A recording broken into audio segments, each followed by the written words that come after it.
on se retrouve pour une nouvelle vidéo et cette fois c'est mon résumé lecture du mois de mars.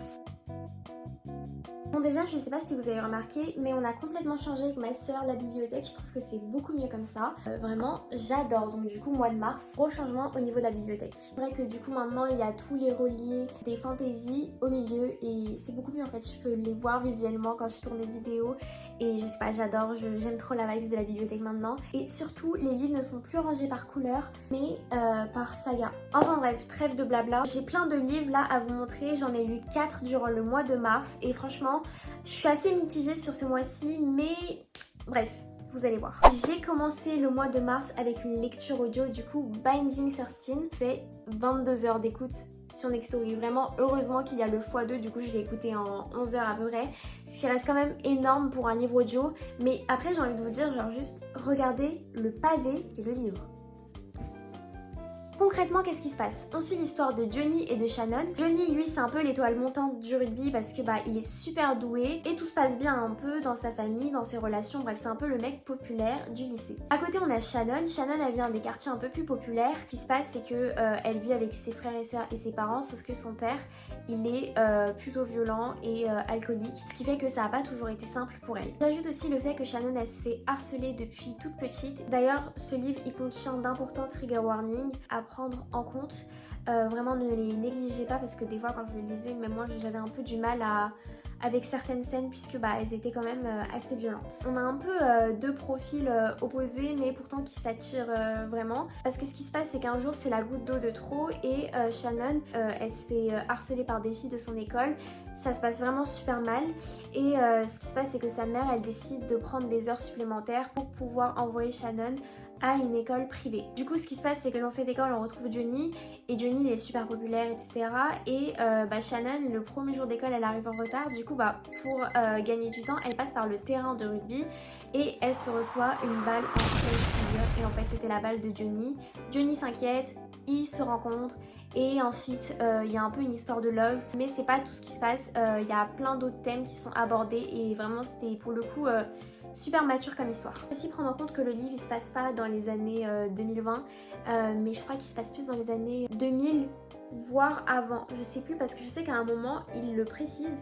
Il y a moyen que ce soit aussi dans les années 1990, je sais vraiment plus, mais en tout cas c'est pas au moment présent maintenant. On passe maintenant à mon avis dessus. Que dire de ce livre hypé du BookTok? Mon avis franchement, globalement il est bien. En vrai j'avais aucune attente donc je suis pas vraiment déçue. Forcément on découvre la nouvelle école de Shannon à travers ses yeux. J'ai bien aimé aussi les amitiés que Shannon elle développe, comment elle arrive à s'intégrer dans le groupe de Johnny tout en se faisant des copines. Enfin c'était super bien écrit, c'était super bien amené. J'ai pas eu l'impression qu'il y a eu une romantisation de l'harcèlement ou d'un quelconque sujet grave abordé. Du coup ça c'était vraiment un point positif parce qu'on voit que l'auteur elle essaie surtout de sensibiliser un peu ses lecteurs par rapport à tout ce qui se passe dans la vie de Shannon. Par contre pour moi l'un des gros bémols ça reste le fait que l'histoire se passe entre Johnny qui a 17 ans et Shannon qui en a 15 mais qui va avoir 16 dans le livre. En fait en soi c'est pas dérangeant, juste je m'attendais pas à lire une romance centrée sur des gens plus jeunes que moi. J'avoue que ça m'a fait vraiment un choc en lisant, je m'y attendais absolument pas. C'est vrai qu'aussi au début j'avais du mal puisque elle est en 3e année, il est en 5e année je crois et bref il y a un écart et en vrai l'écart de 2 ans c'est absolument pas grave. Mais moi je parle plus en termes de maturité, vraiment le fait qu'ils étaient jeunes, ils étaient au lycée aussi qui me dérangeait un peu, mais bon en vrai on peut passer outre ça. Du coup là vous allez me dire, le livre il fait quand même 830 pages, mais qu'est-ce qui se passe pendant 830 pages? Est-ce que vous me croyez si je vous dis, je ne sais pas ce qui se passe dans le livre, ok, mais je peux vous dire que l'écouter ou le lire, franchement ça passe crème, parce qu'en fait c'est des petits passages de la vie des adolescents en fait, de Shannon et de Johnny et de leur ami. À côté de tous ces passages légers, t'as tout ce qui se passe dans la vie de Shannon par rapport à son père alcoolique et violent, par rapport à la reconnaissance de sa mère, par rapport à son grand frère. Et juste pour ça je pense que je vous conseille, si vous cherchez une lecture prenante, qui donne envie de lire la suite et aussi en même temps qui a un petit côté léger mais en même temps triste, moi je pense que je vous conseillerais Binding 13, sachant qu'il y a un tome 2 que j'ai hâte de lire parce qu'il sort bientôt en français, c'est Keeping 13. Vraiment J'ai trop hâte. Deuxième livre du mois, c'est Wicked Game de Anita Higgins. Alors lui aussi j'ai vraiment adoré. Je pense que je mets un petit 4,75 sur 5. J'attribue très rarement le 5 sur 5 en romance en tout cas. En fantasy vraiment je l'attribue tout le temps. En fait il faut vraiment que le livre il ait pris mon âme, qu'après une fois que j'ai terminé la romance je sois là en mode ok waouh, qu'est-ce que je viens de lire en fait au juste. C'était vraiment incroyable et je vais y penser pendant les 3 prochains mois de ma vie et ça va être ma personnalité pour l'année à venir. On suit l'histoire de Amaya et de Hunter. Amaya, son rêve c'est de devenir autrice, elle écrit beaucoup et Hunter c'est un neurochirurgien depuis quelques années. Donc, entre deux il y a un petit age gap, ça je le préviens parce que en vrai ça peut déranger les gens la trop age gap, moi la première. Là c'était absolument pas dérangeant, ils ont 9 ans d'écart, elle en a 23, lui il en a 32 dans mes souvenirs. Du coup bah en vrai ça va, c'était pas dérangeant du tout. Par contre je le qualifierais vraiment plus de romance psychologique parce que il y a vraiment des trigger warnings à prendre en compte à l'intérieur. Et en vrai c'est pas une dark romance, mais c'est quand même une romance un peu violente quoi. Il faut savoir que Amaya, elle s'est rendue en Italie pendant 1 an pour se ressourcer, pour trouver de l'inspiration pour écrire. Et pendant ces 1 an en Italie, il se passe plusieurs événements qui fait qu'elle revient en Angleterre. Et quand elle revient, en fait, elle n'a pas de logement. Et son frère, bah chez lui, il est avec sa copine, mais en gros, il y a des travaux et il n'y a pas de place et en gros, elle peut pas s'installer là-bas. Mais comme son frère et elle ils sont comme ça, son frère il a trouvé une solution et il lui a dit 3-4 semaines, le temps que moi j'ai mon chez moi et que tu puisses venir t'installer chez moi, tu vas aller vivre chez mon meilleur pote. Mais t'inquiète, genre j'ai grave confiance en lui, c'est mon gadjo, t'inquiète c'est le sang. Amaya elle est un peu réticente mais elle sait qu'elle a pas d'autre choix parce qu'elle a pas de logement et du coup elle accepte un peu à contre-cœur et elle va s'installer chez Hunter. Hunter, franchement il est neurochirurgien, il gagne bien sa vie. Moi je vous dis sa maison elle est grande. Hunter il est un peu détestable. Alors c'est pas un enemies to lovers mais je pense que c'est un peu un grumpy sunshine parce que Amaya vraiment elle est pétillante, elle est pleine de vie etc. Hunter il est là en fait. Non en vrai j'adore Hunter mais il est juste genre super aigri et Amaya elle est genre grave de bonne humeur. Du coup bah c'est vraiment un grumpy sunshine. Mais encore une fois ça m'a pas dérangé alors que de base j'aime pas le grumpy sunshine et j'aime pas le age gap alors que là c'était très bien. Merci Anita Higgins en fait. T'es vraiment la seule qui me fait aimer des choses que j'aimais pas de base. Vraiment love. De là, il y a une cohabitation entre les deux, c'est super drôle, c'est super bien écrit. Amaya, elle va continuer d'écrire son livre et vous allez comprendre un peu ce qui s'est passé ces 1 an en Italie. Et j'ai bien aimé tout de même parce que j'avais l'impression que bah, j'étais un peu dans la vie de Amaya et Hunter. Et de temps en temps, il y avait des petits plot twists qui faisait plaisir, enfin ou pas en fait, ou pas parce que j'ai failli pleurer à la fin, mais c'était cool, mais c'était pas cool de pleurer. Lisez-le et venez lâcher un petit commentaire pour me dire ce que vous en avez pensé. Bon, maintenant c'est un peu la descente aux enfers parce que c'est un peu des livres que j'ai moins aimés. En vrai ils étaient quand même bien mais mon avis il est nuancé. Mais de toute façon vous allez comprendre pourquoi je dis ça. Troisième livre du mois c'est Sweet Nightmare de Tracy Wolff. C'est sa nouvelle saga et je sais pas si vous savez mais Assoiffée c'est l'une de mes sagas préférées ever. Ils sont tous là en dessous mais vous les voyez pas. Mais ils sont incroyables. Bon en vrai ils sont incroyables jusqu'aux 6 premiers. Après c'est un peu long mais enjoy genre. Enjoy. Sweet Nightmare, je me suis dit bon, c'est du Tracy Wolff, j'adore sa plume, j'adore ses chapitres parce que au début de chaque chapitre, Madame elle fait quoi? Elle met des noms super drôles. Les chapitres ils sont genre super drôles. Est-ce que vous voyez un peu la chute venir? Avant ça, laissez-moi vous raconter un peu l'histoire de Sweet Nightmare si je me souviens. Par où commencer? Je veux pas dénigrer le livre ni raconter de la merde. Du coup le résumé il va être très rapide. Ce qui se passe c'est que il y a une académie, Caldor Academy, c'est sur une île. Et notre protagoniste, elle y vit depuis qu'elle est née, elle a grandi sur cette île, etc. avec un garçon. Et le garçon, c'est Jude. En fait, Clémentine, donc la protagoniste, elle a grandi sur cette île parce que sa mère, elle est directrice de l'école. Je vous raconte vraiment dans les grandes lignes. Mais en gros, ce qui se passe, c'est que Jude et Clémentine, ils sont meilleurs amis depuis toujours. Sauf qu'à un moment, Jude, il décide de plus parler à Clémentine. Il s'éloigne d'elle.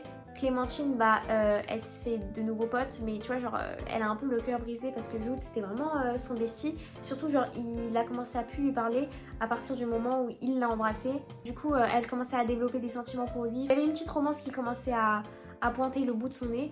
Et là, Jude coupe les ponts. Vraiment coupe les ponts, mais il vit toujours sur l'île et ils sont un peu dans la même classe. Du coup, elle est obligée de le voir tout le temps. Bref, après, j'ai pas trop compris ce qui s'est passé. Je sais qu'il y a des plot twists, je sais qu'il y a des événements et je sais que Jude, il a des pouvoirs qui se manifestent et qui font que Genre c'est à partir de ce moment-là que les plot twists arrivent. Genre c'est lié à Jude et c'est lié à pourquoi il est plus pote avec Clémentine, genre pourquoi il s'est éloigné d'elle. Les mecs dans les livres ils aiment trop s'éloigner, les meufs qu'ils aiment pour la protéger apparemment. En fait j'ai pas trop compris ce qui s'est passé mais j'ai matché la vibes. Franchement j'ai essayé de matcher la vibes mais j'ai pas trop réussi genre. Mais je vous assure que tout le livre, il y a de l'action, ok? C'est palpitant, ça nous prend et il y a de l'action, les personnages ils sont drôles, c'est fluide, c'est bien écrit, c'est Tracy Wolff. Mais moi il a pas su me convaincre pour plusieurs raisons.